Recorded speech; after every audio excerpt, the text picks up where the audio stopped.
स्वागत है आपका आज के सेकंड चैप्टर में। आज के हम सेकंड चैप्टर में पढ़ेंगे भारतीय इतिहास का काल विभाजन।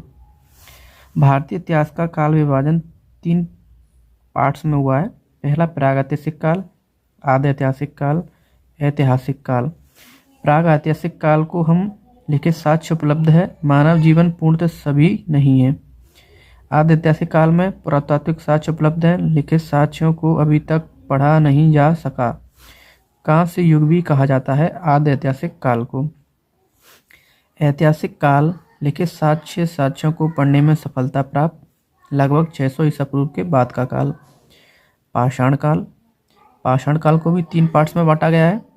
पहला प्रापाषाण काल, मध्य पाषाण काल, नवपाषाण काल। प्रापाषाण काल 5 लाख से 10,000 ईसा पूर्व तक है।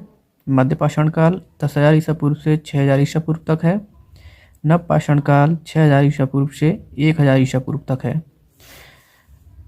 प्रापाषाण काल में हमें 3 भाग और देखने को मिलते हैं, जो है निम्न प्रापाषाण काल, जिसको हम सल्क संस्कृति भी कहते हैं।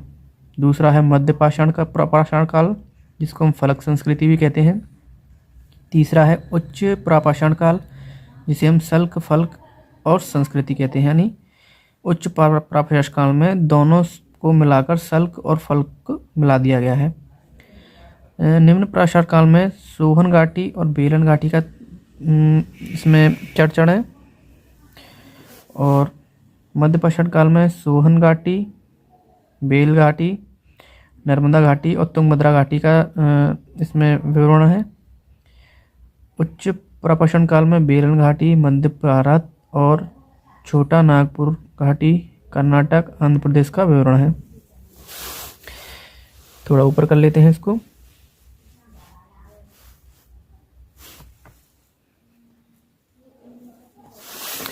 अब देखेंगे ईसा मसीह का जन्म। ईसा मसीह के जन्म से पहले को हम कहते हैं बीसी, यानी ईसा पूर्व। ईसा मसीह के जन्म के पहले की बात है। ईसा मसीह के जन्म के बाद को कहते हैं एडी, यानी ईसवी।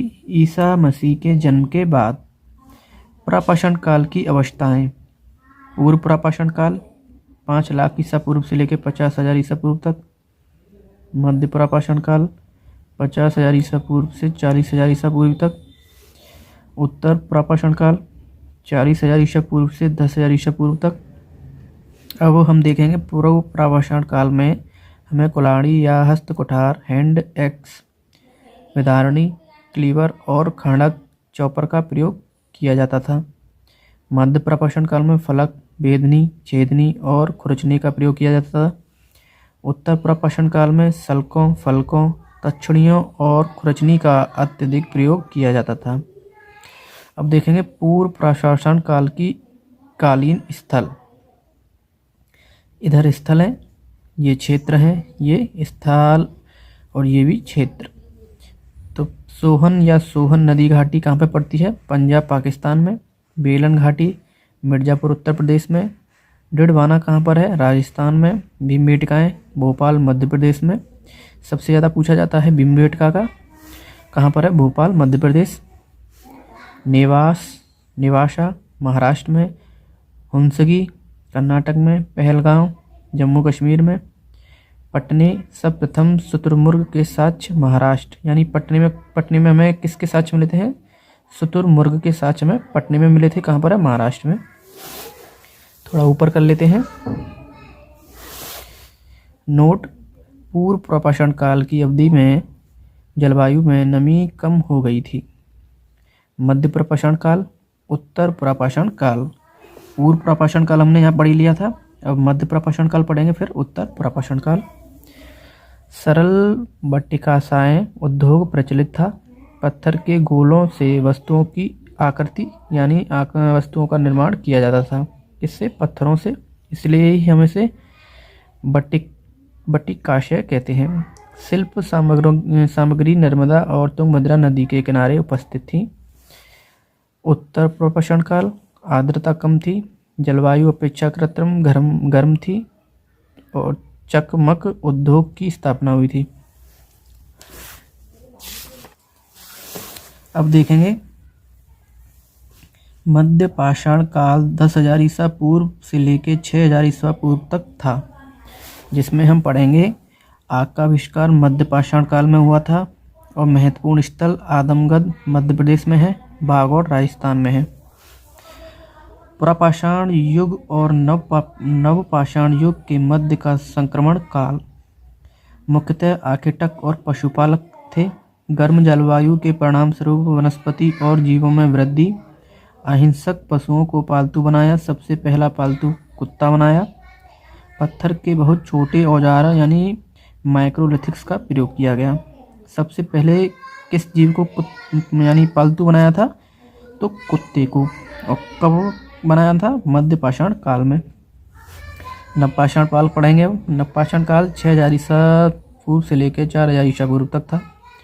पशुओं को पालतू बनाने के साक्ष्य, कृषि के साक्ष्य मेहरगढ़ प्राचीनतम, गेहूं, जौ सबसे प्राचीन और कपास की खेती के प्रमाण मिले हैं। सबसे पहले कौन सा पशु पालतू बनाया था? तो ये बनाया सबसे पहले पशुओं को पालतू बनाने का साक्ष्य कहाँ किस पाषाण काल में मिला था? तो नवपाषाण काल में। और सबसे पहले किस पालतू जानवर को पालतू बनाया था? तो कुत्ते को पालतू बनाया था। गेहूं और जौ की खेती की जाती थी नवपाषाण काल में, और कपास की भी खेती की जाती थी। खाद्य उत्पादक घरों के साक्ष्य, पहियों का आविष्कार नवपाषाण काल में। कश्मीर घाटी, हड्डियों के बने उपकरण, हथियार कश्मीर घाटी से मिले हैं। बुर्ज होम और गुफ फराल, ये भी कश्मीर से ही हमें मिले हैं। बुर्ज होम क्या है? श्रीनगर से 16 किलोमीटर पश्चिम में था। इंसानों के साथ पालतू कुत्ते को भी समाधान किया है, यानी इंसान को जब दफनाया जाता था तो उसके साथ कुत्ते को भी उसके साथ दफना दिया जाता था। गुफ फराल कुम्हारों की गुफा थी, श्रीनगर के 41 किलोमीटर दक्षिण पश्चिम में था। कृषि प्लस पशुपालन। अब देखेंगे नवपाषाण कालीन स्थल। नवपाषाण काल में बेलन घाटी, कोल्डीवा, यहाँ से हमें सबसे पहले 700 ईसा पूर्व चावल के साक्ष्य मिले थे। प्रयागराज उत्तर प्रदेश, चावल की खेती की जाती थी। भीमबेटका मध्य प्रदेश, चट्टानों में चित्रकला, मानवों के चित्र थे। चिरांद बिहार में है, हड्डियों के उपकरण मिले हैं। सगन कल्लू, ब्रजागिरी, पिकली हल, हल्लूर कर्नाटक में है। बाजरा की खेती की जाती थी। बुढ़िहाल कर्नाटक, उन्नूर तेलंगाना। सबसे प्राचीन स्थल नागार्जुनी कोंडा आंध्र प्रदेश। भीमा, कृष्णा और तुंगभद्रा नदी के पास हैं ये तीनों स्थल। अब पढ़ेंगे हम ताम्र युग, चैल्कोलिथिक एज, जिसे हम ताम्र पाषाण काल स्थल भी कहते हैं, ताम्र पाषाण काल भी कहते हैं। कालीन स्थलों के बारे में भी हम पढ़ेंगे। थोड़ा ऊपर कर लेते हैं इसको।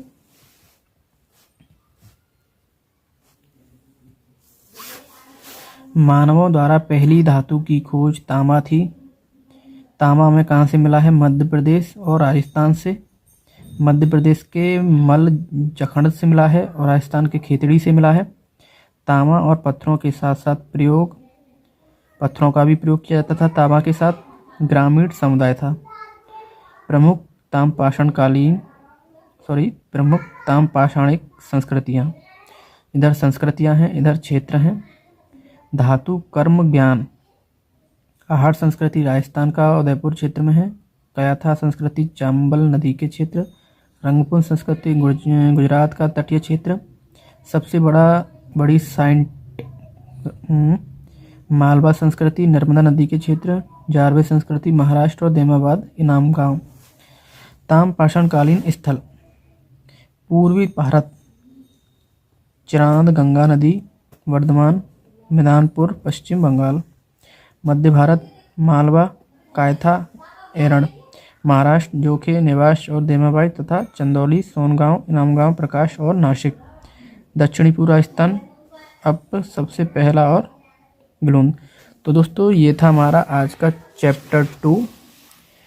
हम नेक्स्ट वीडियो में चैप्टर 3 कवर करेंगे, जिसका नाम है सिंधु घाटी हड़प्पा सभ्यता, यानी सिंधु घाटी और हड़प्पा सभ्यता के बारे में पढ़ेंगे। आप हमारा चैप्टर 2 कैसा लगा हमें कमेंट में ज़रूर बताएं। अगर आपको चैप्टर 2 अच्छा लगा तो वीडियो को लाइक, अगर आप चैनल पर नए हैं चैनल को सब्सक्राइब जरूर कर लें। फिर मिलेंगे हम चैप्टर 3 के साथ। Thank you.